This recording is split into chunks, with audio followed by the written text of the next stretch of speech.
La situation ne cesse de se dégrader alors que le coût des matières premières s'est envolé depuis le début de l'année. Le secteur du BTP est touché de plein fouet par la crise. Selon les données de l'ISPF, en 3 ans, le bois importé affiche une hausse de plus de 80% à la tonne et d'autres matériaux sont concernés par cette inflation galopante. Résultat, fournisseurs et entrepreneurs doivent s'adapter. Caroline Fari et Patita Savea. Ce chantier a démarré au mois d'août 2022. Pour pouvoir honorer son devis, l'entrepreneur est obligé d'augmenter la compte demandée à ses clients. De 15%, il passe à 30%. Une double garantie pour le constructeur comme pour le client. Ça permet de garantir les prix annoncés aux clients. Du coup, on achète dans un instant T de la fourniture qui a été estimée à une certaine valeur. Et aussi, ça permet d'anticiper éventuellement des pénuries. Avec la hausse des prix des matières premières, un devis estimé il y a un an grimpe de 20% aujourd'hui, un coup dur pour les jeunes ménages. Quand on annonce à un jeune couple que leur projet de vie, qui l'année dernière encore coûtait 30 millions, et que maintenant c'est 36 millions, c'est sûr que les pauvres ils ne peuvent plus s'engager parce qu'ils sont déjà au maximum de leur taux d'endettement vis-à-vis de la banque. Gestion compliquée aussi pour cet importateur de matériel électrique qui approvisionne 500 phares au PH à l'année. Le câble a subi 25% de hausse. Résultat, les devis valables sur un mois sont réduits à 15 jours. Avant, on arrivait à maintenir des prix sur 2-3 mois sans aucune difficulté. Aujourd'hui, ça n'est plus possible. Aujourd'hui, un fabricant de France, sur du câble par exemple, donne une validité de 48 heures sur une offre de prix. Donc c'est très compliqué à gérer. Donc nous, on peut garder 15 jours de validité sur les produits qu'on a en stock ici, mais les fabricants augmentent en permanence. Mais c'est sans doute le bois importé qui obtient la palme de l'inflation, avec une hausse de plus de 80% à la tonne en 3 ans, d'où un ralentissement des ventes et un impact sur les marges.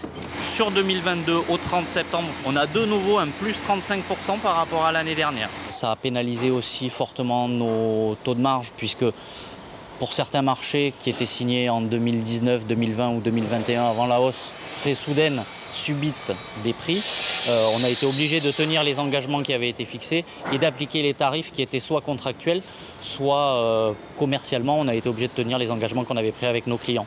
Sans maîtrise du prix du fret et avec un dollar fluctuant, les perspectives pour 2023 sont plus qu'incertaines.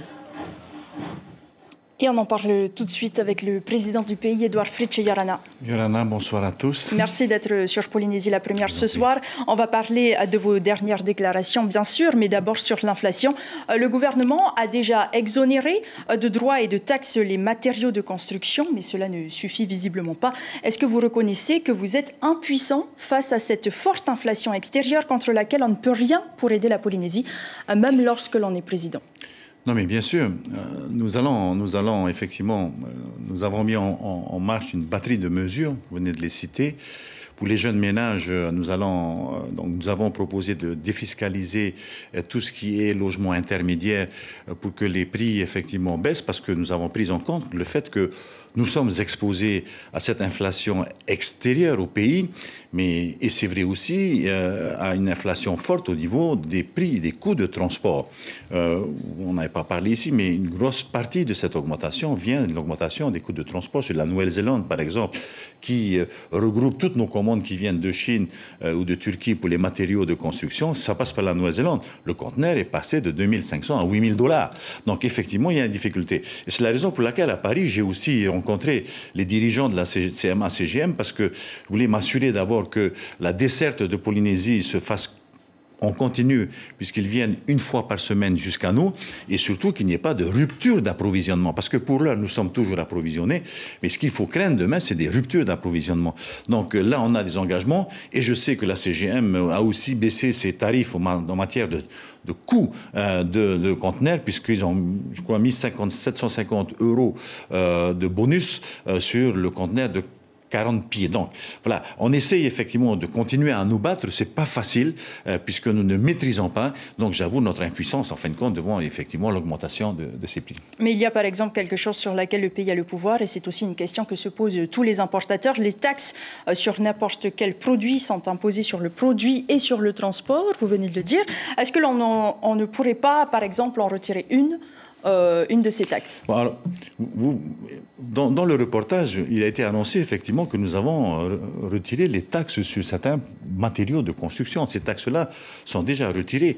Et il en est de même pour certains produits alimentaires où nous sommes passés de produits de grande consommation aux produits de première nécessité. Et effectivement, à ce niveau-là, nous enlevons toutes les taxes. Mais c'est vrai que la question qui est posée aujourd'hui, vous avez raison de la poser, c'est est-ce qu'il ne faut pas calculer les droits sur les matières qui restent, qui sont encore taxées aujourd'hui, sur le prix FOB, c'est-à-dire au départ de la destination, enfin au départ de l'origine, plutôt qu'ici en Polynésie, c'est-à-dire le prix de départ à l'origine plus le transport. Car effectivement, les prix ne sont pas les mêmes, puisqu'on vient de le dire, je viens de vous le dire, le transport a beaucoup augmenté entre Tahiti et l'extérieur. Et pour ce qui concerne l'inflation d'une manière générale, là aussi vous avez pris et voté des mesures pour lutter contre l'inflation, comme l'augmentation des allocations familiales, par exemple, pour les 3 régimes. Est-ce qu'il ne faudrait pas les repenser et qu'elles soient plus ciblées? Il faudra vraisemblablement les repenser. Mais je pense que dans le cadre de la réforme de la protection sociale généralisée, la PSG, nous allons commencer ces discussions dès l'année prochaine, il faudra effectivement mieux cibler pour les familles pouvant bénéficier, par exemple, des allocations familiales ou pour certaines personnes âgées qui vivent effectivement et qui entretiennent des familles. Il faudra vraisemblablement augmenter. Mais je suis prêt à revoir si vraiment nous n'arrivons pas à juguler cette inflation au début d'année prochaine.